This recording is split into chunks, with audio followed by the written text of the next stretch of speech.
have the idea, I have done my market research, but ये MVP क्या होता है? What is that minimum viable product? हमारे आने वाले स्टार्टअप के बड़े वाले ड्रीम में वो कौन सा छोटा सा हिस्सा है जहां से हम स्टार्ट कर सकते हैं?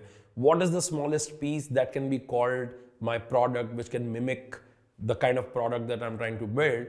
और उसको कैसे बिल्ड करूं? कितना छोटा है और कितना बड़ा जा सकते हैं पहली बार में? How to do that and much more. We're going to talk about that in the video today. Startup world में MVP is one acronym which is very very popular. हर कोई इसके बारे में बात करता है, पर इसका actual size क्या है? What exactly constitutes an MVP? What is MVP is something which is not very clear, and there is no one definition, for MVP. MVP is minimum viable product. आपने जो प्रोडक्ट बनाने के बारे में सोचा है वो हमारे ड्रीम में एक बहुत इवॉल्व्ड स्केल्ड प्रोडक्ट है. मैं ऐसे बटन दबाऊंगा, वहां से खाना बनेगा, कस्टमर के मुंह में भी चला जाएगा, everything is going to be automated. बहुत बड़ा सपना है. या फिर दुनिया के सभी लोग इस वाली कैटेगरी में मेरा प्रोडक्ट यूज कर रहे होंगे, या ये वाले लोग सभी मेरी सर्विसेज यूज कर रहे होंगे, हर कोई मेरे से डिलीवरी करा रहा होगा. एंड मैं रेस्टोरेंट टेक वाला हूँ, मुझे एग्जाम्पल भी सिर्फ रेस्टोरेंट का ही समझ आता है. बट वो मिनिमम वायबल प्रोडक्ट क्या है? इसका सबसे छोटा हिस्सा क्या है जहां से I can start? And I get this question a lot because I remember in fact as recent as day before yesterday, a startup was pitching to me, and I asked them, and they were looking for raising 3.5 crore, and this is a 2 people startup. They actually are only 2 people right now. And I asked them कि आप 3.5 करोड़ का क्या करोगे? तो उन्होंने मुझे अपना पूरा बड़ा सा प्रोडक्ट रोड मैप दिखाया और उन्होंने बोला कि in next 12 to 18 months we are going to build this entire product. And I said all right, but आपका जो अभी करंट प्रोडक्ट है, जो आपने छोटी सी सर्विस बनाई है ये वाली, इसके अभी कितने कस्टमर्स हैं? उन्होंने बोला 3 कस्टमर. तो मैंने बोला कि ये 30 कैसे होंगे? मैंने बोला कि what we have learned is that we need to build a lot of features and more features, to get new customers. And, unless this product becomes really as big as, we just presented a roadmap for, probably this is not going to happen. I don't know whether they're right or wrong, but I can tell you the advice I gave them. I told them that you should not raise this much money right now. In fact, you should raise money which is good enough to keep you afloat for the next 12 months. And you should tailor down this roadmap to probably first 50 customers. आपके पास ऐसे 50 prospect होने चाहिए जिनके लिए आप इस पूरे roadmap को tailor down करो. और अगर उस 50 prospects के लिए ये roadmap tailor down करके आपको realize होता है कि probably I need one more engineer on my team and इसके अलावा मुझे किसी की जरूरत नहीं है, और हो सकता है आपको ये भी realize हो कि शायद मुझे 3 करोड़ नहीं 30 लाख रुपए की जरूरत है, तो आप अपना समय भी बचाओगे. आपको वो 30 लाख रुपए relatively आसानी से मिलेंगे. There will be more investors, who will be, looking forward to work with you. But anyway, 2 minute के लिए उस example को साइड रखते हैं, and we're going to come back on that. What does an MVP look like to me? आपका कोई भी startup idea है, चाहे आप टेक्नोलॉजी प्रोडक्ट बनाने की कोशिश कर रहे हो, चाहे आप नॉन टेक प्रोडक्ट बनाने की कोशिश कर रहे हो, चाहे आप एक सर्विसेज कंपनी स्टार्ट करने की कोशिश में हो, don't reinvent the wheel. The first rule for an MVP is don't reinvent the wheel. आप कुछ भी करने की कोशिश कर रहे हो, उसके सभी एलिमेंट्स, उस टाइप की कोई सर्विस, उस टाइप का कोई प्रोडक्ट, उस टाइप की इंडस्ट्री में काम करने वाले मल्टीपल प्रोडक्ट्स ऑलरेडी मार्केट में एग्जिस्ट करते हैं. मुझे ऑलरेडी कंफर्म है, आपका आइडिया कोई भी हो, वो ऑलरेडी एग्जिस्ट करता है. अगर वो एग्जिस्ट करता है तो my first advice and a very strong advice will be, think about repackaging. Don't reinvent. It is always sexier to say कि oh we are going to make it with high quality and from day one. अगर day one पे हम सब factory लगाने की कोशिश करेंगे, अगर हम day one पे, अगर मैं सोचता कि मैं पॉसिस्ट में day one पे 150 लोगों की टीम हायर कर लूँगा, तो आई थिंक पॉसिस्ट होता ही नहीं. ये ड्रीम कभी टेक ऑफ ही नहीं करता, क्योंकि ये 150 लोग ही ना होते, मेरे पास उतने पैसे ही ना होते.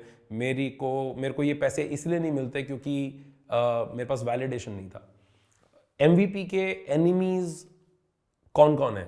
MVP के एनिमीज ये सबसे बड़ा एनिमी है the feeling to reinvent the wheel. Don't do that. Look for those products और those pieces of product which are already available in market, उन दोनों को लो, उनको स्टिच करने के लिए अगर बीच में कुछ टेक्नोलॉजी का एग्जांपल लेते हैं, this is my favourite one. When somebody is trying to launch a technology product, I always ask them, if there is a product that is very, very close to what you do and you are building an improvement on it, take that product, build an improvement on that product, white label it, or maybe put it out as a service and start delivering it to the customers of that product.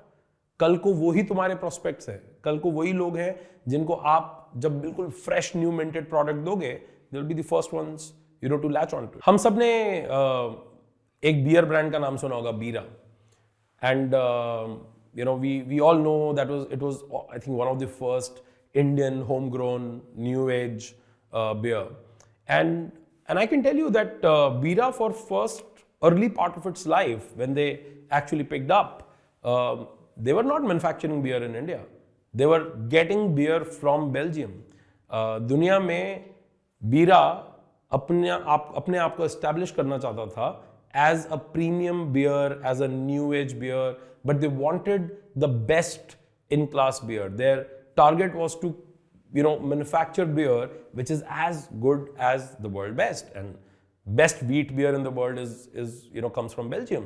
So what they did, instead of first putting a plant to manufacture beer and bottle and package and distribute and do all the advertisement and marketing to educate people that this product exists, वो Belgium गए, उन्होंने Belgium से beer ली, that costed them of course more, वो यहाँ हिंदुस्तान लाए, उन्होंने उसको रीपैकेज किया अपनी बॉटल्स में और उन्होंने सेल करना शुरू किया. And they were, I don't think they were trying to hide that fact. In fact, early Bira customers knew that this is a Belgian beer and this is what they are getting, and that allowed Bira to focus on the right things.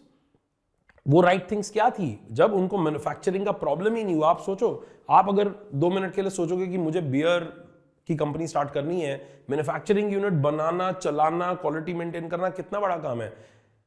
जब वो इन सब कामों से starting में free हो गए तो उन्होंने अपना सारा समय ब्रांडिंग पे लगाया, मार्केटिंग पे लगाया, डिस्ट्रीब्यूशन पे लगाया. They made sure that Bira is available everywhere. Some of the largest hardware products, RO, आपने केंट आरओ का नाम सुना होगा, और ऐसे बहुत सारे ऐसे, and I am not specifically talking about Kent, but I can tell you top 5 RO companies don't even manufacture their own RO. They actually take it from somewhere else. हम सबको ये सुनने में लगता है कि ये वो चाइनीज प्रोडक्ट को यहाँ आके स्टैंप लगा के किसी ने बेच दिया, चाहे वो बोट के हेडफोन्स हों, चाहे वो Xiaomi के मोबाइल फोन्स हों, चाहे any appliance that we see in our life, and we feel that हमें किसी ने बताया है कि ये चाइना से लाके किसी ने यहाँ बेच दिया. This business model always existed, and this is the right business model. You don't need to reinvent the wheel always. दुनिया में कुछ ऐसे प्रोडक्ट्स होते हैं जिनको मार्केटिंग बेहतर चाहिए होती है, कुछ ऐसे प्रोडक्ट्स होते हैं जिनकी डिमांड जनरेट करना इंपॉर्टेंट होता है. और अगर आप इन सभी कंपनीज की लाइफ साइकिल देखेंगे तो आपको ये रियलाइज होगा कि उन्होंने पहले किसी और का प्रोडक्ट लिया, उसको रीपैकेज किया, आपको एज इट इज बेचा. जब आपसे फीडबैक आना शुरू हुआ, जब आपने उस ब्रांड को when you built a loyalty towards that brand, when you started buying that brand multiple times, when you started giving them feedback, this time they brought improvements on the same product.